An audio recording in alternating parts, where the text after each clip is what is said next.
All right, it's time now for a discussion. We'll have Your Money, where Bonnie Tune will be talking about public service vehicles later on in the show, the bottom of this hour. But let's begin with that discussion we told you about earlier on. Remember, just a quick reminder of our question of the day. Today we are asking you, is religion a reason or an excuse for terrorism in Kenya? Is religion a reason or an excuse for terrorism in Kenya? And quite a number of you have sent in your comments. I will be sampling them as we continue with this show. But joining me right now in studio is Sheik Ibrahim.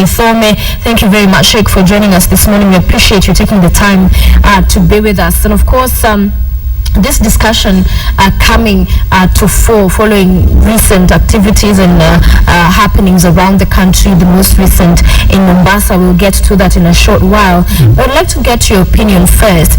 When it comes to Christians and Muslims, in your opinion, is there conflict? Is there some form of uneasiness between the two religions? I think if you look at the teachings of both religions, in the teachings there is no conflict at all. But sometimes when it comes to practice, because of various reasons, there could be some conflict. But strictly speaking, and I can only talk authoritatively now from the Islamic point of view, because that is where I'm an authority, there is no conflict at all. Actually, in the Quran, the Christians are referred to as the people of the book, because every Muslim believes that believes first of all in Jesus Christ. There could be a difference maybe where the Christians believe that Jesus Christ is Son of God or God, whereas Muslims, we believe Jesus Christ is a prophet of God. We also believe in his holy birth through the Holy Spirit. He has no human father. So actually sometimes because of misconceptions about certain religious teachings, sometimes you find Muslims do not understand Christianity, and then Christians don't understand fully Islam. They interpret Islam according to the practice of some people or the conduct of some people. Likewise, you find that some Muslims do not know the truth about Christianity, and they interpret Christianity from the practice of the people. So sometimes you find the judgments that we make about these religions is not mostly based on the teachings of the religion, but mostly based on the conduct of the adherents of the faithful, the community that practices the religion. But strictly speaking, from the teachings there is no conflict. From the teachings there is no conflict, but from the conduct of those who subscribe to these religions, there could be then some tension, and we have seen that in the past, isn't that right? Exactly. All right, let's go to what happened last week. And the biggest question in many people's minds has been, so unfortunate killing of the Sheik and 3 others in Mombasa, in the Jengo area. And then hours later, we have this youth. Of course, they're being charged in court. Take us through what, in your opinion, gets somebody, Sheik has been killed, the 3 others have been killed, 4 people in total, to get up and go ban a church. What is that about? How is the relation between those two? I think we cannot speak about the incidents of the killing of the Sheikh plus the 3 other people in the car in isolation of what was happening and what, the history. We have to look at the history. The killings came immediately after the Westgate. Before the dust had settled on the Westgate thing, there is the killing of this Sheikh. And this is a Sheikh that is associated with the mosque of another Sheikh who was killed in a similar way, almost in the same place, and sparked similar reaction from the youth. So let us not speak about that incident in isolation. Let us look at them all together. In the absence of any information, first of all, it is very unfortunate. And let me begin by the burning of the church. There is no excuse whatsoever for burning of the church, because the 2 incidences are unrelated. The church had nothing to do with the killing of the Sheikh. It is the work of the police to unravel the killing of the Sheikh and the other people, just like the other deaths, Sheikh Abu Drogo before him. There are other people like Sheikh Samir and others who are killed, and up to now the truth has not been known. People have been left to speculate. So there is no excuse whatsoever. But now, and again, we also condemn the killing by whoever conducted the killing actually does not serve the cause of justice, and also the cause we are fighting now, radicalism, extremism. The killing, the manner they were killed does not help at all. So it's very unfortunate that these rowdy youth took this as an excuse. I'm saying an excuse because there is no teaching anywhere that will tell you go and burn a church or any place of worship whatsoever, and it has nothing to do with the killing of the sheikh. But you can say these are rowdy youth who are looking for an excuse to do to cause mayhem. But why not go ban a kiosk? And we're not saying they should ban kiosks, but why burn a church? And we've seen that happen. It's not the first time. So that it goes to a church, Sheik, and you're saying there's no in the teachings, and I agree with you that is said. But do you think there are people somewhere, because we do know radicalization is happening, so do you think there are people somewhere teaching such youth that there is some form of honor in such an action, that in going out, in burning, these churches, it could be an honorable thing? I want to believe there are misconceptions. And again, we cannot speak again in isolation. I want to take you back to the incidents in Westgate. Again, there were these allegations that the terrorists were discriminating between those who profess Islam and those who do not profess Islam. Then here, some sheikhs, some Muslim clerics or some Muslim scholars are killed. The reaction is a church is burnt here. You can see here a clear trend of things here. One, I want to say, we as Muslims distance ourselves from both the act that took place in Westgate and also the burning of the church or any church whatsoever, because there is no excuse. You cannot hide under religion. It's very unfortunate that they did that. But you can see here somebody has an agenda here, a very deliberate agenda here. And who is this? Drive a wedge, just a minute, drive a wedge between the Muslims and Christians. And I don't know whether Kenyans, maybe you were young by then, Sophia, in 2001, a similar incident almost took place in this country, and it was saved. The situation was saved by a Christian archbishop, the late Gitari, who is about to be buried. Credit goes to him. He saved the country from a situation where Christians and Muslims were going to kill each other. A mosque was burnt in South B. Then the next day, a church was burned. Our Lady of Mercy was burnt. And on the day the mosque was burned, Archbishop Gitari came to the mosque to calm the Muslims. Unfortunately, some youth went and rushed at his car, but some Muslim youth also saved the Archbishop and rushed him to hospital. And he did the most honorable thing that any person could do. From Mata Hospital, he addressed the state through TV and said, I am safe. I was attacked by hooligans. Some hooligans burnt the mosque. Some hooligans burnt a church.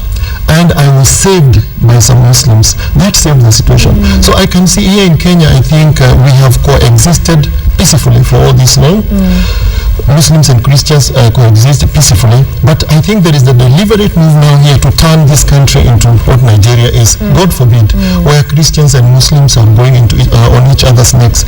So I think some people, and I want you asked me the question, who could be behind this? Teaching this, that it's honorable to do such kind of thing. These are misconceptions. In every community would have mad people or people who misconceive religion or want to use religious teachings for their own goals. And this is not only limited to Muslims. I want us to go back and look at this group of, like the Lord's resistant army. Are they not using the Bible to perpetrate whatever they are doing? Or we've had people like Lakwena. These are extremist people who use religious or misuse, let me put it this way, misuse religious teachings for their own indoctrination. They indoctrinate the youth using religious teachings. So these are the people who are behind this. Okay, we've heard you say you strongly condemn this act, and you do, and we've seen the other leaders alongside you do the same, and that is honorable and that is good. So when we're talking that these people with misconceptions about the religion and perhaps are perpetrating this and radicalizing the youth, do we know who these people are? Because we've had, yes, of course, for the Al-Shabaab, they're happy when the Christians are pitted against the Muslims and vice versa. But here at home, in Mombasa, in Nairobi, in different parts of the country, do we know who these people are? Are they among the people in the church, in the mosques? Incidentally, the difference between Islam, when it comes now to the hierarchy and the leadership in Islam, we don't have what is called a person being ordained. In Christianity, before you say you're a bishop, then you're supposed to be ordained. But in Islam, by virtue of your knowledge, your knowledge of Islam, you go and talk to people and you can go get a followership. And it is human nature that anybody who stands up and provides leadership, you'll get followership. Whether you have wrong ideas or the right ideas, you'll get people to follow you up. So these people are there.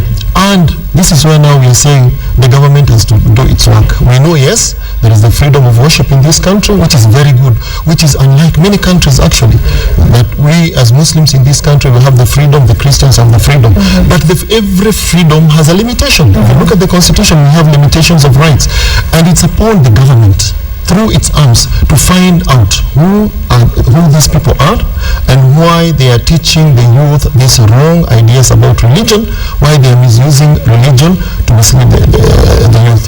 So it's upon them. We also have a responsibility as Muslim leadership here to talk to the youth and also talk to some of these people and tell them it is wrong. What you're telling the youth is wrong. You're giving Islam a wrong image. So we have that responsibility.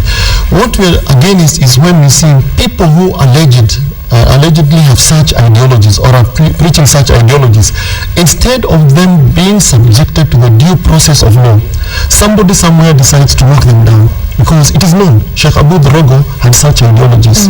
The Sheikh was just been killed. He had such ideologies. They are known. But when they are executed in a manner, and I'm not trying to suggest, I'm a lawyer, I'm very careful. I'm not suggesting in any way that they were killed by the government, but it could be anybody. But that manner, instead of helping arrest the situation, actually, from my view, it even radicalizes the youth even more. Why? They see no justice. They see no justice at all. This is a person who has been accused of perpetrating these wrong ideologies, and the next thing is that bullets are pumped into him and he disappears. The government puts in place a mechanism to find out the truth about the killing. Nothing. Before the dust settles, another one who has succeeded him is gunned down in a similar way. It's wrong. I like that you're bringing that in, because we're also going to be crossing over to our INM studios. We have a pastor joining us who will be joining this conversation. Pastor Obel, because I also want to put it to you that fine, there are these people who are teaching negative ideologies amongst the Islam religion. So why not excommunicate them? Why not remove them? Because they're among you, they are going to the mosque, to the same people you're preaching to the positive traits of what Islam preaches and what Islam upholds. But why let them be there? Because then at the end of the day, it's creating this negative name, this negative environment around Islam, and they're the same people you are allowing to continue to preach to the young people. Okay. That is a very tall order. It's good if that can be done. But how? Is that not interfering with people's freedoms? And it is the government which is supposed now to do that. How many splinter groups do we have from the church? So many. Can you go and stop that? You people, you must follow the Orthodox Church, the main church. You cannot have splinter. But if what they're saying is going to end up killing people, it's radicalizing people to see that killing, there's something honorable in burning a church, in killing somebody. It's not just some doctrine about praising somebody different. Yes. We're talking about excommunicating. Excommunicate them from what? You don't have the visa. Or a different solution. No, the solution is this. Disassociate us. Delink ourselves from their acts. And have you done that in the past? Just a minute. And because their act is criminal, we have criminal laws, we have anti-terrorism laws in this country that were passed last year, so they should be dealt with according to the law. But for us, as the mainstream Muslims, our work is to disassociate ourselves with those kinds of acts, which is being done. Have Kenyans seen that disassociation? It is being done every day, unless somebody just wants deliberately to say that. We have been doing that on the media. We have been doing that on the media. We have been doing that in our mosque. We have been doing that through the media that is owned by the Muslims. Right. This is being done, and of course now, with the current situation that has arisen after the Westgate and the other activities, of course now we are on our toes trying to contain the situation. But the buck stops with the government of this country to make sure that nobody misuses religion to perpetrate crime. So much as people would want to blame the mainstream Muslims here, you cannot stop anybody from saying whatever they want. You can tell them, okay, this is wrong, this is right. But beyond that, we don't have powers to arrest a person. We don't have powers to go and take a person to court. It is the government that is supposed to do that. The law enforcement agencies should do their work and let them be subjected to the rule of law. All right, Sheik, let's bring in now the pastor, Pastor Patrick Obel, if you can hear me, joining us from our City Center studio. Thank you very much for making it for our discussion this morning. We appreciate you joining us. And what do you make of this discussion we're having this morning? Of course, we began by just talking about the presence or there being this tension, this conflict between the Muslims and the Christians. In your opinion, what is bringing this about, and how can it be resolved to ensure it does not escalate? This is not a case of such as youth that have caused trouble in Mombasa recently. That is an issue that many Christians definitely are concerned with, because it's a church that has been burnt down.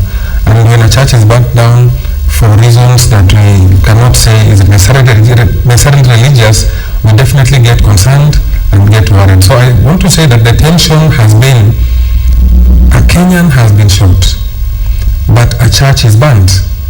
So now people are wondering, what is the relationship between this one individual and the church that has been burnt down, which is now affecting so many other people unnecessarily. Yeah, so that is what I believe is causing the tension. Okay, and in your opinion, how can this be dealt with? Because these are early stages and clearly worrying early signs, and this could get to levels that would not want it to get in Kenya. We're talking here with the Sheik, and he's saying, of course, the spirit of what Islam preaches does not condone and entertain this, but as a church, when these things happen and you see this kind of reaction by the youth, what position, what is the way forward? What needs to be done differently? Of course, like I heard the Sheik talking about the government having a responsibility. I also agree that the government has a responsibility to protect the citizens and the property of the citizens. However, when there is any religious involvement in whatever is going on, I think it is beyond just the government being involved. And we as the religious leaders also are supposed to get involved in talking to the people that we preach to, our faithfuls, our followers, so that they can be able to observe the principles of our faith. We teach in our churches, and we tell our adherents, those who are parishioners, about the way we need to follow Christ, we need to serve Him, and relate to the other people around us. We don't relate with them in violence, we relate with them in love, relate with them in compassion. And so when there is need around us, and when we wish to go out and communicate to the people, we do that in love. And therefore the responsibility of the government is there, yes, but I would wish also to say that as the leaders of the religious groups in this country, we cannot deny the fact that we have a responsibility and own up and do what it is that we need to do. Because if somebody comes to my church where I preach and propagates a doctrine that is not right, I cannot say that I'm not involved in any way, because I have allowed my pulpit to be used for that kind of a situation. All right, Pastor, we hear you, and I want to bring it back to you, Sheik, because as the pastor is saying, you've said you have been doing something, trying to distance yourself and said this is not right, you're not in support of this. We've seen in press conferences go out very clearly and say Islam does not stand for this, this is not what we are preaching, we're not in support of this. But is there more that can be done? Because this radicalization is happening. We are seeing it, you're seeing it. In most cases, we know where it's happening. In this, perhaps sometimes even in madrasas, I don't know. But happening in madrasas? I'm saying perhaps. Some could allege that. Are we monitoring what's happening in these classes, what is being taught? But is there more that can be done away from just saying we condemn this, we don't support this, it's not in us? Of course, you talked about the government's role, but is there more? Yeah, I believe we have a role, and we're not trying to run away from the role here. But again, maybe trying to respond to the pastor directly, that a person coming to a place of worship and using a pulpit, it's a different scenario here. It's a person somewhere, people somewhere, freely using a place of worship to perpetrate such ideologies, or even in the streets, or even at home somewhere perpetrating such ideologies, it becomes very difficult for you to control such, because there is the freedom. But we as the mainstream Muslims who think that religion is being misused, and we believe that religion is being misused, our main work now here is to go out and tell the youth and tell people who have been indoctrinated that this is wrong. Beyond that, I don't know what is expected of us. But again here, it's unfortunate, but when crime is committed by people claiming, because I want to say, claiming to be Muslims, the whole community is condemned wholesale. I would rather we dealt with these people as criminals who are using religion to perpetrate crime. Just like when we have political rallies, and then maybe the police comes in, people go around looting. If you now blame those political parties, it's like you're telling the political parties, you see, the agenda of your political party is to teach people how to loot, which is wrong here. So actually we've been put in a very difficult position here. But I appreciate the feelings of the Christians, and we really appreciate the patience of the Christians and the tolerance that they've had because of all these things. But I want us to talk to each other, not at each other. Put your situation, take this example, whereby a neighbor comes to you and tells you, Sophia, there is a child claiming to be a child who is breaking our windows around here. Then I tell you, that is not my child, and that is not the kind of upbringing I give to my child. So the way now to deal with this child who is breaking your windows, and maybe will also break my windows here, is we join hands together and deal with this person, because I'm saying, although his nose looks like mine, and he's claiming to be my child, I'm telling you he's not my child, and I don't teach him to do, don't teach my children to do these things. So why don't we look at this as criminals? The pastor put it very well. A person is gunned down. That's wrong. Wrong. I want to bring in Pastor Bell to quickly comment on that. Our time is winding down. Very quickly, Pastor Bell, you've heard what the Sheikh had to say. What are your thoughts? Well, I agree that when something is not right and is not done right, it should be addressed. Now, of course, my concern, where maybe I'm more interested, is about the religious element. And my interest is that as religious leaders, as much as we would say we don't support this, like I don't support any act of terrorism. Recently, Kenyans died at the Westgate, and I believe there are Muslims who died there, there are Christians who died, there are Hindus who died, and as a state we have many religions that have been allowed to practice their faith because of the freedom of worship.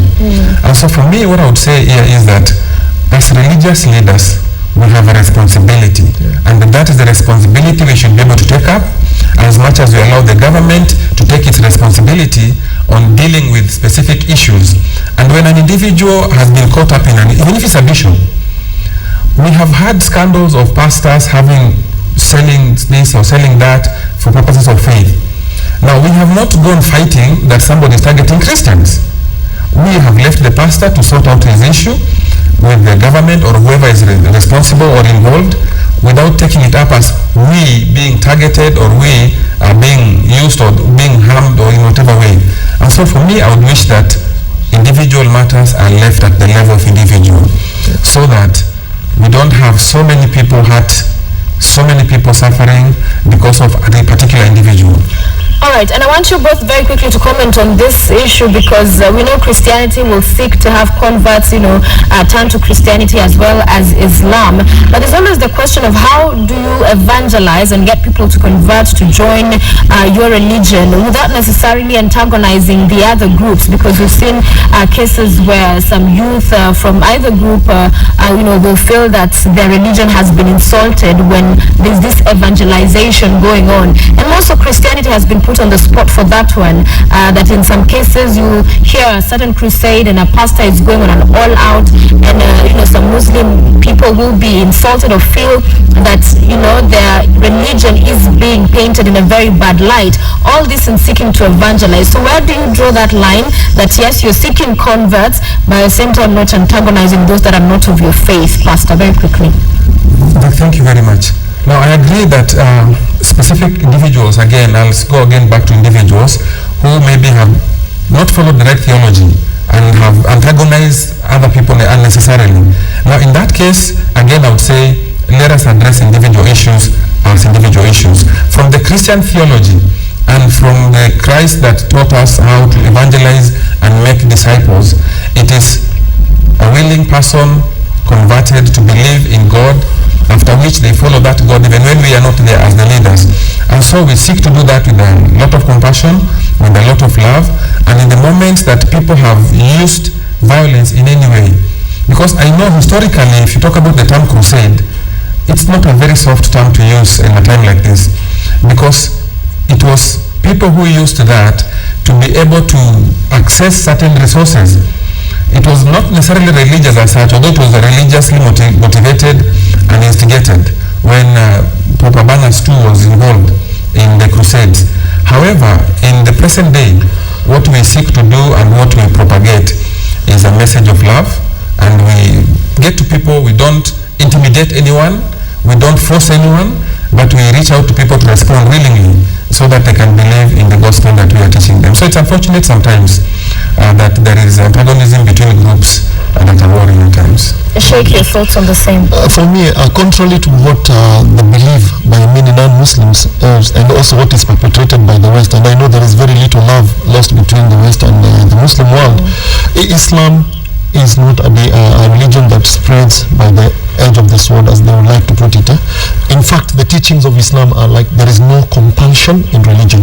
I'm supposed to convince you, and that's why I'm telling you, whoever is perpetrating violence in the name of Islam is doing a great disservice, and it cannot be Islam, because in Islam you're told, Sophia, I want to convince you to come to my religion.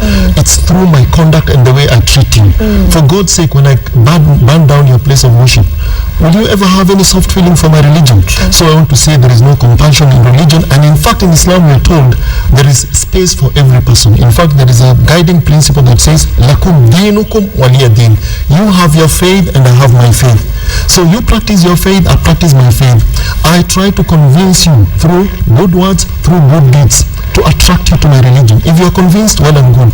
If you're not convinced, continue with your religion, I continue with my religion. So actually violence flies on the face of evangelism in Islam, that is trying to attract people to Islam, which is very wrong. We're supposed to be to show mercy and compassion to other people, treat them nicely so that we call them to Islam.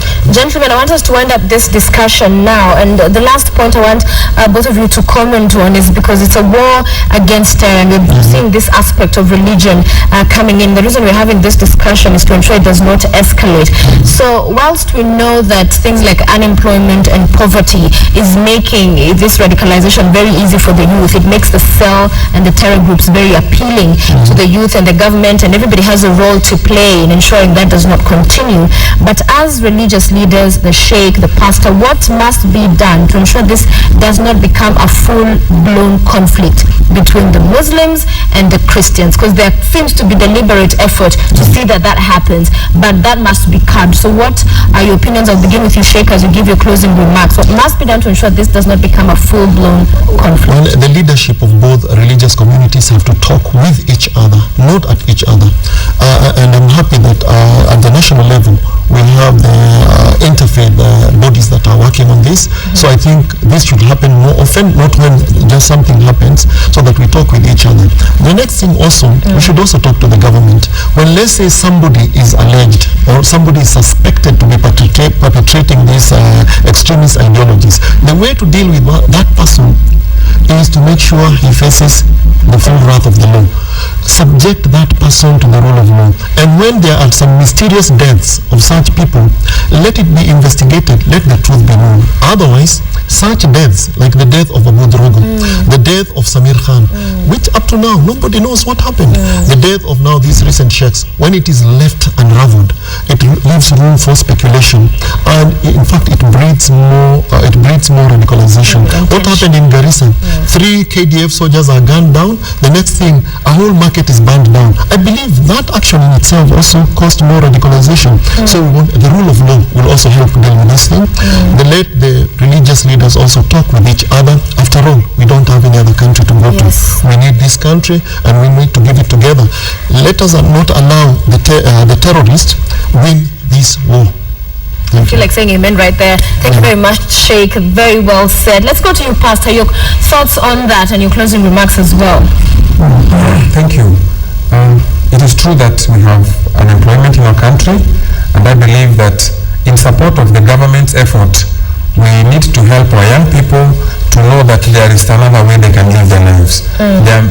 I know we have gone wrong in the teaching that people should go to the university, go out and get good jobs. I think what we need to do, and we are attempting to do that in the church, is to help young people to know that employment can be created by they themselves without having to wait to be employed by someone else. So we can make effort, support the government's endeavor, so that we can be able to have our young people engaged meaningfully in constructive work. And if possible, if we can export labor, then we can have that formalized in a nice way, so that we can export labor to other places and continue having our young people doing constructive work. So for me, I want to say that we need to offer support as leaders to this country, so that we are able to help our young people to be able to learn that we can live together. Because if my cousin is a Muslim, we are still cousins, we are brothers. So for me, the issue of faith should not separate us or divide us. We have one country, like the Sheik has just said, we have no other country we are going to, and so we should do our very best to make the best out of this country and use the resources that we have, that we can be able to build a great country, the country of Kenya. Indeed. Thank you very much, Pastor Patrick Obel. Thank you for joining us this morning for your contribution to the show and to the discussion. And also, thank you very much, Sheik Ibrahim. Thank you. We appreciate you coming and talking to us this morning. A great pleasure. You've heard what the two gentlemen had to say. A great discussion to have this morning, coming in the wake of what we've seen happen in the last couple of days. The message, and very important, that has been said by both leaders from both religions is that we are one country. We'll continue to be Kenyans. We have one home. And at the end of the day, religious intolerance cannot be allowed to take center stage. We must continue to love each other as brothers and sisters, tolerate each other, and have respect for each other's choice of religion. And that is the discussion. We have quite a number of your comments coming through. I will sample them in a while, but let me first bring you up to speed with what's happening on the road, just in case you're about to head out. It's not 7:50 a.m. and Masri Route is helping us with that update for the traffic, where it's looking jam near Bomas Junction. Again, remember earlier on we were telling you how chaotic it's been from very early on in the morning. The situation continues to be as such right now. And then there's another one here. It seems the Koja roundabout was forgotten. There are like 6 lanes that end up as a single, creating traffic all the way to Ngara. That's how the street looks there. Crossroad to Junction slowly moving. Langata parking lot headed to town. So just that to highlight that things are at a standstill, not moving very well at this hour. But good news for Bunyala, super smooth, not usual, somebody says here. So things are looking good in that direction. Cabanas ni parking lot, another messy situation this morning. The sum of the roads we are looking at, and Pangani as well, is madness. Police help. On that side, people living along railway line can travel comfortably and fast to avoid Nairobi jam. Kikuyu to Nairobi train ride is smooth. Amazing. So those are some of what the situation on the road looks like. I'll be sampling, as I said, your thoughts as we go along with the show. We've gotten quite a number of your feedback on the discussion we had this morning. A very important discussion that must be had as we seek to ensure the situation does not get out of hand. But let's get to know Kenya now. And Waluganje Elephant Sanctuary is located in the Kwale district of Kenya's coastal province and is a mere 45 kilometers southwest of Mombasa. The sanctuary has an area of 36 kilometers, and it, along with the adjacent Shimba Hills National Reserve, combine to form the Shimba Hills ecosystem. Here is more on our New Kenya segment.